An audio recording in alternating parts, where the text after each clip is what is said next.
Hello, I'm Dr. Nancy Peacock with Tennessee Oncology. I'm a medical oncologist and have been in Nashville for the last 15 years. Currently, there are 2.5 million breast cancer survivors in the United States. We expect that in the year 2010, there will be 210,000 cases of breast cancer diagnosed. There will be an additional 50,000 cases of carcinoma in situ diagnosed. This is the type of breast cancer which doesn't metastasize or spread but still requires local therapy. Lately, there's been a lot of controversy about mammography and early detection of breast cancer. For many years, we have recognized that screening mammography is important for finding breast cancers early. In fact, since the 1990s, breast cancer incidence and death has decreased. The incidence of breast cancer has decreased because many women have opted not to use hormone replacement therapy based on the results of the Women's Health Study. This study showed that the use of estrogen plus progesterone in postmenopausal women did increase the risk of breast cancer occurrence in this group of women. At that point, many physicians and many women decided not to use adjuvant hormonal therapy any longer, and so currently our breast cancer rates have decreased. However, also of note is the fact that deaths from breast cancer have decreased primarily in women under the age of 50 because of early detection due to screening mammography. The current recommendation is that a woman discuss with her doctor whether or not she wants to have a mammogram and if the doctor thinks it's appropriate in that decade between 40 and 50. For women over the age of 50, mammography is important, and we're still not quite sure what to do with our most elderly patients, those women over the age of 75.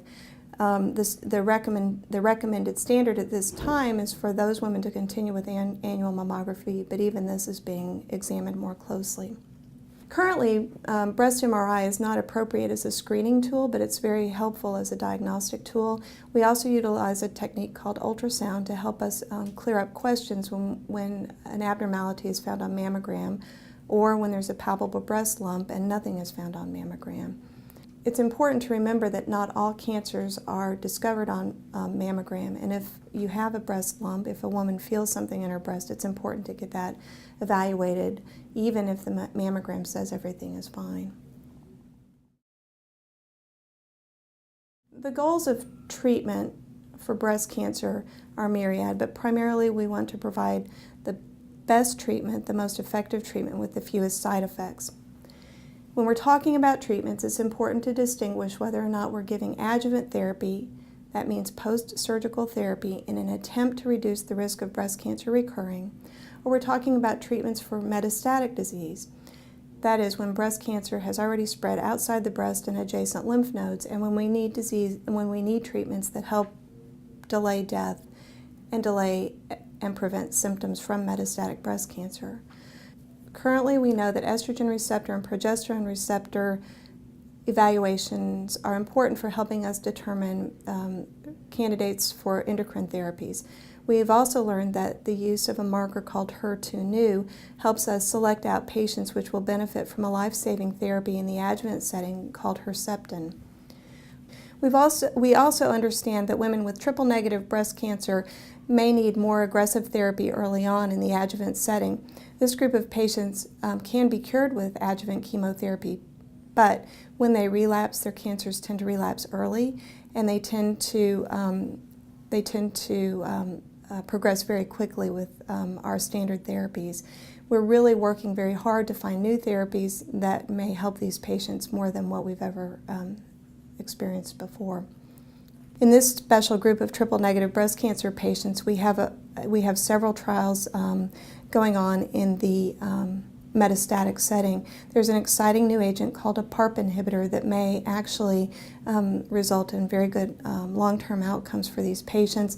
Currently, there is a phase 3 trial which is starting up, and we hope to have results from our phase 2 trials very soon.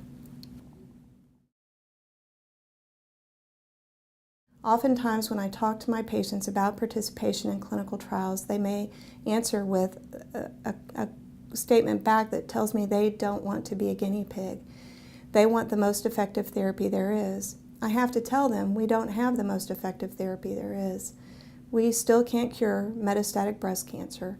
We're still looking for the best treatment for that. We hope someday that we'll be able to do that, but until we have more answers in the clinical science arena, we're not going to be able to solve this problem. So what are some of the long-term issues facing women who've been treated for breast cancer? In my mind, one of the most important and most overwhelming things for young women or women who are premenopausal when their cancer is diagnosed is really dealing with the symptoms of menopause that come along with treatment for breast cancer. For women who are very young, in their 30s and early 40s, oftentimes the goal is to render them menopausal in an attempt to reduce the risk of their cancer coming back. This means the early onset of hot flashes, night sweats, insomnia, emotional instability and irritability, as well as cessation of menstrual cycles. This can be really tough when you're a lot younger. It's hard enough when you're 50 and starting to go through menopause naturally, but when you're thrown into menopause because of the effects of your treatments, that can be life-changing and overwhelming.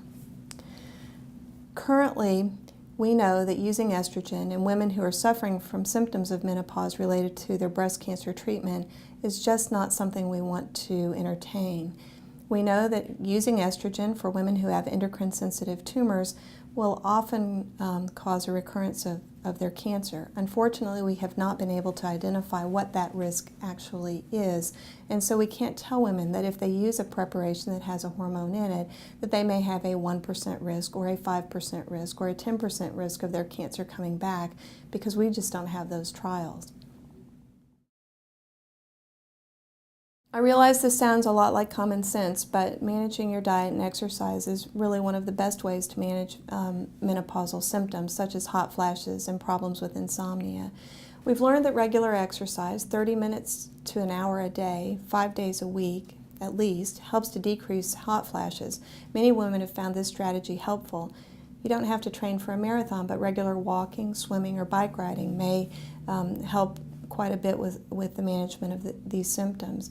It's also important that no more than 20% of your daily dietary calories come from fat. It seems that eating more fresh fruits and vegetables and whole grains actually decrease vasomotor symptoms such as hot flashes, cold flushes, and mood swings. Pharmacologic interventions may help as well. Drugs like Effexor may decrease the frequency of hot flashes, and although it may not eliminate them, we may see a marked improvement, and this will result in overall improvement in the quality of life. It may seem a little odd, but we also realize now that maintaining bone health is very important for women who've been diagnosed with breast cancer. We're learning now that the tie between breast cancer recurrence and bone health is much stronger than we ever believed.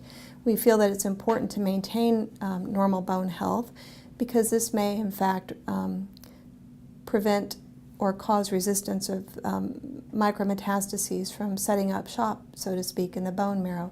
If we can keep the bone marrow environment healthy, then we may prevent these micrometastases from growing and dividing and eventually spreading to other areas. The way we do this now in a practical manner is making sure women have plenty of calcium and vitamin D on board, and that also, if their situation warrants, that we use drugs called bisphosphonates, like Actonel or Fosamax or Boniva, to try and maintain normal bone health. Currently, there's some evidence to suggest that medicines like this may actually result in an improvement in overall survival, and we're preparing to launch an adjuvant trial for premenopausal women with breast cancer to see if this intervention actually makes a difference in the long term. The Mini Pearl Cancer Foundation provides support services for all patients with cancer-related problems and their families. For more information, you can look them up at minipearl.org.